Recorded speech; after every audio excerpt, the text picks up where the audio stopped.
If you want to make money, let's figure something else out. And yeah, I hate it. Gervonta Davis. It's like when you Who do you got? you guys need to fight guys your fucking same size. When you see this fight, do you see like Tank just having his way with Jake? Like given like no? No, I'm gonna tell you this is what I tell Tank, and Tank said it in the interview. I said, Tank, y'all going there doing y'all thing, woo woo woo. And I said, he ain't giving you nothing. Dana White didn't mince words when weighing in on the Jake Paul vs. Gervonta Davis showdown, calling the whole thing flat out ridiculous. He slammed the idea that Paul could step in against a fighter of Davis's level under what he described as strange, uneven conditions. White was vocal about it. The rules, he said, tip the scales completely, turning the fight into more of a spectacle than a legitimate sporting contest. The Jake Paul versus Tank fight is getting really weird. Gervonta looks scared for his life because the rules are out. They're crazy. Oh, so everyone thought that the fight was at 190. Instead it's at 195, and this weight difference is scaring the life out of little Tank. Over 10 3-minute rounds. I said it was 190. The next dispute comes with the gloves. Little Tank is used to fighting in 8-ounce gloves. Baby glove. This fight will be in 12. Hands might be too small. Oh, so Tank just fought in a 12 3-minute round fight against Roach. Yes, and now he's fighting in 10 3-minute rounds, which isn't too bad. Well done, Jake. Exhibition though, can he win? Yes, he can actually win. It will be overlooked by 3 sanctioned judges. So he can actually still win and knock him out. But here's the trick. It's body punches only. And there's a reason. That's because Tank said, look, this is a bit unfair. I don't want to punch up. I want to punch at my head height. Where does it fall? At Jake Paul's belly. Oof. So apparently we've heard there's no knockdown rules, but aside from that, it's a pretty well-rounded fight. Oh yeah, and there's some drug testing involved. But Jake Paul for the win. Here are the confirmed rules for the Jake Paul vs. Gervonta Davis showdown. The fight will officially be treated as an exhibition, meaning neither man's professional record will be impacted. They'll go 10 rounds, 3 minutes each. Both fighters must hit the scales at no more than 195 pounds. Each will wear 12-ounce gloves, heavier than what's normally used at this level.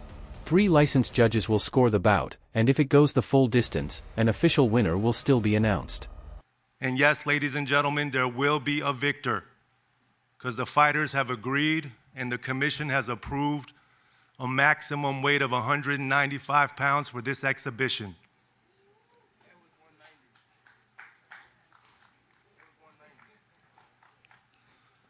The fight will be contested over 10 3-minute rounds. I said it was 190. The fight is 195 pounds, Tank, as you know. The fight will be contested over 10 3-minute rounds, and when Tank and Jake enter the squared circle to go to battle, they will be wearing 12-ounce gloves. Sitting ringside will be 3 commission-approved world-class professional judges that will score every round to ensure there's a decisive outcome for the fight if it goes the distance. And both men are enrolled in the highest level of testing with USADA. So Tank, Jake, thank you for doing this. Thank you for giving boxing another massive moment, headlined by yourselves, featuring multiple world title fights. Boxing insiders are starting to question the glove setup for the Jake Paul vs. Gervonta Davis fight. With Davis moving far beyond his natural weight class to face a much bigger opponent, his trainer, Calvin Ford, has voiced serious concern. He pointed out that both fighters are set to wear 12-ounce gloves, significantly heavier than what Davis typically uses in his lightweight fights, and that difference, he warned, could play a major role once the punches start landing. Actually, when I heard about the fight, they called me and said, what you thought about the fight? I said, the fight doable. You know what I'm saying? Because I watched Tanky for years, and I watched other young men in gyms, you know, deal with big guys. You know what I'm saying? Yes, he's big. To me, it's like Jake having his first open fights. If anybody know about the amateurs going open, then you go pro. So, you know, he's a great fighter guy that does have skills. You know what I'm saying? My only concern is, you know, the gloves. You understand what I'm saying? Because we don't fight in 12-ounce gloves. We don't use 12-ounce gloves. That's training gloves, you know what I'm saying? I'm like, that's 2 pounds away from Jake. He fights in 10s. Tank fighting 8s, so he losing 4 ounces. So my thing is, I said, they said, put Tank in 8s, put him in 10s. that makes the fight more interesting. You know what I'm saying? And we'll go from there because I understand. And I brought that question up to one of his handlers. They was, no, we don't want to do no mixed match. It's supposed to be an expedition. Why does it matter? Why, you know, now y'all want the wins and the loss. You know what I'm saying? All these restrictions, but you want to be great. Being great is really pushing the envelope. You know what I'm saying? You know, Tank don't really care, you know. So when I brought this up, he said, dang, facts. You know what I'm saying? So, again, you know, he can weigh the 10s and we weigh the 8s. Then we got to fight, you know. The weight, how's that going to work out? Like, Well, they got him at 190, 195. I thought it was going to be 190. So they gave him 5. So, again, they keep giving, you know. I ain't worrying about the weight. You know what I'm saying? We got to deal with it. We taking the fight. We signed the contract. We're going to make it do what it do, you know. how much do you think he's going to weigh, like, the night of the fight? Like, yeah, and both. Like, is there anything in place where, like, Jake can't weigh more than, like... Based on how he handled himself through camp. Camp is the most important thing because if you have a good camp, you're going to have a great fight. So my thing is just making sure the camp is good. We're doing all the necessary things, dealing with the weight, the gloves and all that stuff, you know. Ford has suggested that Davis be allowed to fight in his usual 8-ounce gloves, while Paul, given his much higher weight, should wear 10s. He believes that adjustment would create a fairer balance, giving both fighters an equal chance to showcase their true power and skill. Jake, I see y'all doing all this betting and stuff, right? And I'm looking at the fight because I'm his coach. This is a very serious fight, and I'm a very serious person. My question to you is, where did 12-ounce gloves come from? Why y'all couldn't take 10 and he had 8? Already he given up 4 ounces of the gloves. I gotta say this because y'all betting all this money. You understand what I'm saying? Yeah, wait. You guys were the ones that wanted 12-ounce gloves, not me. I'll do 8. Fuck, I'll do 4. I'll do 2 ounces. I'll do bare knuckle. Like, I wasn't aware of that. You know what I'm saying? Because I know that he can handle himself. so what do you want? 10 ounce, 8 ounce? What do we want? If he the one said that, I'm gonna go with that. I wasn't aware of that. No, the 12 ounce came from your guys' side. No, and it did not. On God, perfect. Then what do you want? 10? No, I didn't say that. So 10 ounces. It don't matter to me. It don't Perfect. matter. It doesn't matter to him. So It back don't to matter. what I always wanted, which was 10 ounces. Great. Well, you just Thank made you for something the. It don't clear to matter. me. You just made something clear to me because I didn't know because you fight at 10s, he fighting 8s. Yeah, your You guys' understand side. what I'm saying? So I'm like I 12 can ounces. He's show giving the up emails 4. and the screenshots. I You get guys that. asked for 12 ounces. It's part of negotiation. I get it. No, now. let's do it. 10 ounces, 8. Let's do it. That's great. That's going to make it more exciting for the fans. Thank God. I wanted 10s really badly. Dana White didn't hold back when addressing Jake Paul's matchmaking tactics. He openly blasted Paul for consistently picking opponents who are either smaller or out of their depth, saying bluntly that Paul should fight someone his own size.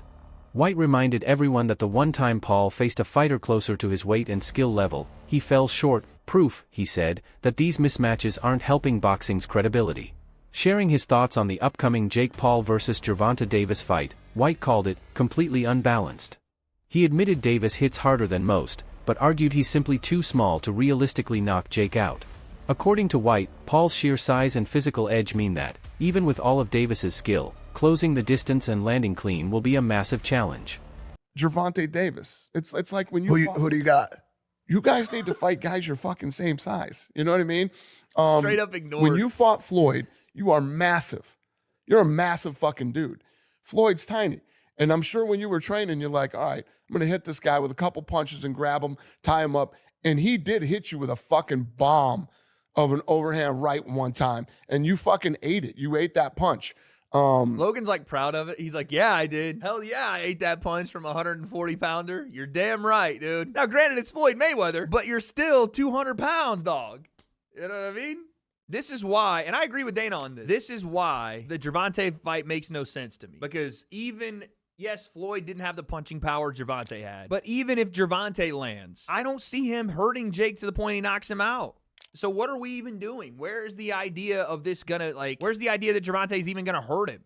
He may hurt him to the body, you know, whatever. Jake doesn't want to throw as much, but I don't see him one punch knocking Jake out. And, you know, the same thing was kind of said with Logan. Like, okay, Floyd probably won't knock him out, but probably going to outbox him. I get where Dana's coming from. These things are not meant to be competitive fights. They're meant to make money and to, I guess, scratch that itch of the circus mystery unknown. And Gervonta, I think, hits way harder than fucking Floyd, but he's too small. I mean, your brother's going to be able to, get inside on him, put his weight on him, tie him up. But I don't hate your brother. Your brother's out there doing his thing. But it cracks me up that they want to start suing people that are talking shit when your brother talks more shit than anybody talks. I think the thought process behind it is, okay, so Jake and I are obviously pretty polarizing individuals. And when an echo chamber starts and a rumor mill starts of like staged fight bullshit, which like these fights aren't staged, that's just, it's at that level, it's like almost impossible. I think they think that it affects the business and it affects the brand because people discredit him as actually having legitimate bouts. According to recent reports, Gervonta Davis has been steadily adding weight throughout his training camp. He's now said to be walking around at roughly 160 pounds, despite never officially fighting above the 135-pound lightweight limit. The move brings him closer to the agreed catch weight for his exhibition against Jake Paul, narrowing the physical gap and reducing one of Paul's biggest advantages. The added mass could boost Davis's punch resistance and increase his power, turning him into a more dangerous, less predictable threat. In essence, bulking up may help him absorb heavier shots and fire back with stronger counters, changing the entire rhythm of the fight. Though he's still below the catchweight mark, the weight gain makes one thing clear: Davis is taking this challenge seriously and preparing to unveil a new version of himself. Gervonta Tank Davis, it's my prediction that Gervonta Tank Davis is going to weigh in on the night of the fight against Jake Paul, knocking on 160 pounds. Don't be surprised if he's 157 pounds, something like that. You guys see this footage? Look at Tank. Now, if you know what you're looking at, the guy must be around 150 right now, 153, something like that. And you can really tell when he's sideways. When you look at him sideways and see the depth. See, from the front view, you can't really tell. But when he turns sideways, the guy is a wrecking ball. He's literally a baby rhino out there. And I think that is the idea for him to bulk up and be a little powerhouse out there. And I'm all for it. I'm going to tell you in this video why I think that's the best thing for Tank and why I think he will be knocking on 160 pounds. Most boxing insiders agree that when Jake Paul steps into the ring with Gervonta Davis, he's about to face a dose of reality unlike anything he's experienced before. Davis isn't just a hard puncher, he's a master technician who spent years sharpening his craft against elite competition. His understanding of distance, timing, and footwork is on a completely different level. While Paul continues to evolve as a fighter, his fundamentals are still developing, and his defensive habits often leave him exposed. Davis's precision, on the other hand, is surgical. One clean, perfectly timed shot could flip the entire fight in an instant. For many seasoned pros, that's the story here, not strength versus strength, but skill versus survival. The gap in experience and fight IQ isn't just significant, it could be the deciding factor.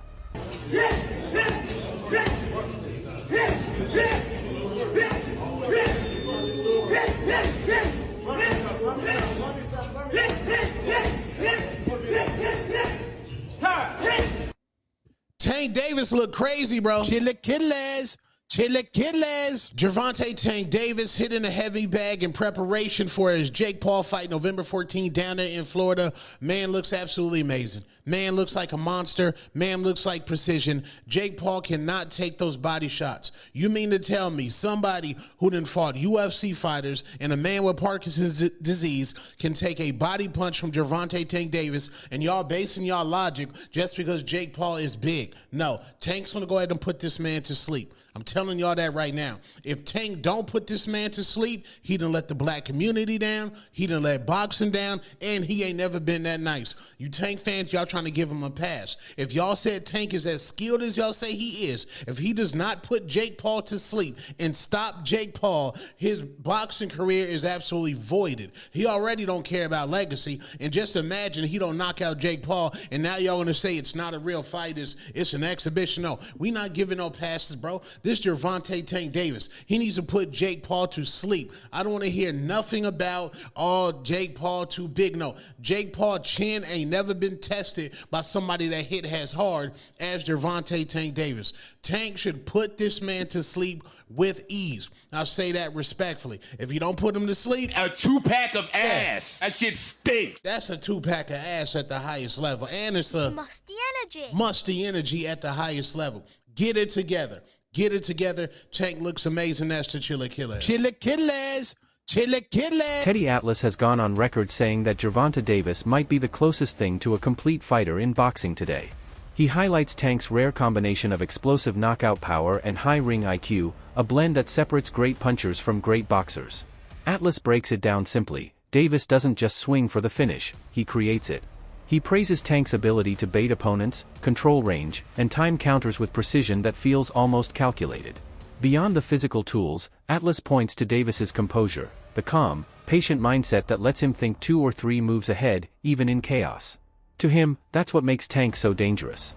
Against a fighter like Jake Paul, strong, improving, but still learning the language of the sport, Atlas believes Davis's complete arsenal could be the difference between survival and dominance. A real boxer, a real world champion boxer, that the only other time he was in, for the fans to get mad with that, was against Fury's, Tommy Fury, but it wasn't that level, obviously, and all the size things you just rightfully pointed out. But he would have been in there with, I mean, it seemed crazy. You're going to go in there with a guy who was a 2-time heavyweight champ and a gold medalist? Wow. Even though the guy's, at a twilight part of his career, still. And you've given a lot of credit and props to Jake Paul on this show of helping get more eyeballs to the sport, but the way he takes it serious and goes about his approach and his work to this craft, that he does take it seriously. With that being said, when he announces Tank Davis, I'm getting tired of these gimmick fights and him loading the deck up. Whether it was Chavez Jr. or an old Mike Tyson, or we could go on and on with some of the UFC guys and the great Anderson Silva at 46 years of age. Tank Davis, great fighter, current fighter, world champion. We know how good he is. Been a top 10 pound-for-pound guy for you for the last few years now. But he's 5'5" and 135 pounds. This sounds like it would be a 195-pound fight, an exhibition. Wouldn't count on their records. Not a whole lot of other details other than it will be in November, and it sounds like in Atlanta. But I've said enough. I just want to hear your take. What do you make of this news of Jake Paul and Tank Davis? But, and I'm smiling a little bit. But back in the day, I love the 1800s, 1700s, my friend out there, 1700s, whatever. But I love the old-time fighters. They were catch weights. And there was guys like Sam Langford. I know Sam Langford shouldn't even be comparing him with this because he's so special. But, I mean, where Sam Langford beat heavyweights. He fought from lightweight to heavyweight and beat heavyweights. I mean, they're back in the day when you had a lot of great fighters fighting each other in catch weights. You did have some smaller guys fight bigger guys, and you had them. You had success in spots. So I'm half with tongue in cheek, but I'm half serious because I've been in the boxing business 50 years. Luke Thomas has weighed in on the upcoming Jake Paul versus Gervonta Davis spectacle, offering a take that cuts deeper than just skill comparisons. While he fully acknowledged Davis's explosive power, elite timing, and finishing instincts, Thomas said what's more concerning isn't how Davis fights, it's how he's acting before the fight. During press events and media runs, Thomas noticed something off. Davis seemed disconnected, distant, almost indifferent. He wasn't selling the fight or even showing the usual fire that defines him. To Thomas, that signals a dangerous kind of complacency. He cautioned that while Davis is clearly the superior boxer, underestimating Paul's hunger could flip the narrative. Jake's motivation, Thomas argued, might be the hidden X factor, especially if Davis treats this bout like just another payday instead of a real threat. Pereira in MMA. Do you feel the same? Yeah, I mean, you could make the argument that Tyson Fury also didn't stick to the order of what was in front of him as a pure boxer due to taking the I can't even remember if it went on his record at this point or not, but whatever. The Francis Ngannou boxing match, and he won it by the skin of his teeth and moved on. But there was a delay as a consequence to make that. Now that ended up being a little bit intriguing because of how well Francis did. But this is not the first time major boxing has been interrupted in that way. However, at least both of them are heavyweights. Like this is gerrymandered weight classes or whatever the fuck they're doing to get around it. And it's an exhibition, they're using big ass gloves. Like it's a whole thing. So in that sense, it's a little bit different. It's not different in the sense of a boxer in his prime or relative prime. Carl Froch echoed those same concerns, making it clear he views the Jake Paul versus Gervonta Davis matchup as more spectacle than sport. Froch cautioned that Paul's natural size and unorthodox punching power create a genuine danger that Davis has never had to face before. He won't be used to being hit like that, Froch warned, pointing out that even elite skill can't always offset physics. His remarks mirror a growing unease throughout the boxing community, that this fight crosses into unsafe territory. With an estimated 60 to 65 pound difference between the two fighters on fight night, Froch questioned whether the commission should have ever approved it, calling it a mismatch dressed up as entertainment. Just here at Los Naranjos in Viva, España, and I found out that Gervonta Davis is now fighting Jake Paul. So Jake Paul was supposed to be fighting AJ. Eddie Hearn announced 99% done, which we've just spoke about. What next for AJ? Potentially Jake Paul. But it now looks like that Jake Paul is fighting one of Anthony Joshua's legs. He's fighting Gervonta Davis, somebody who's a quarter of his size. I don't even know what's going on.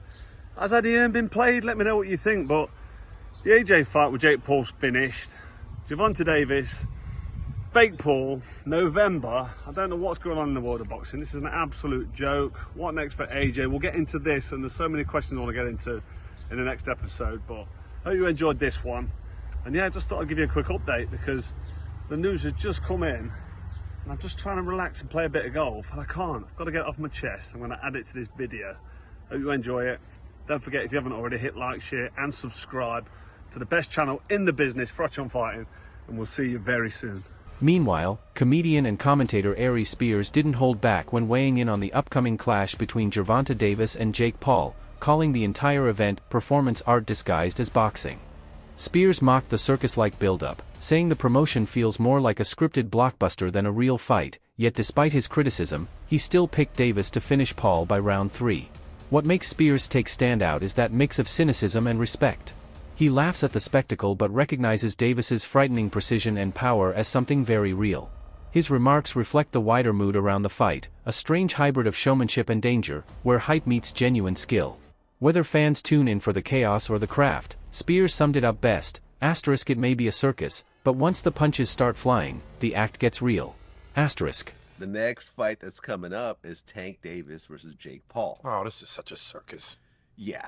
Look, according to BetOnline.ag, Gervonta Davis is favored -240, Jake Paul's +190. So more than twice the odds for Davis. Davis is a lot smaller, but he's a real serious fighter. I'm predicting a third-round knockout.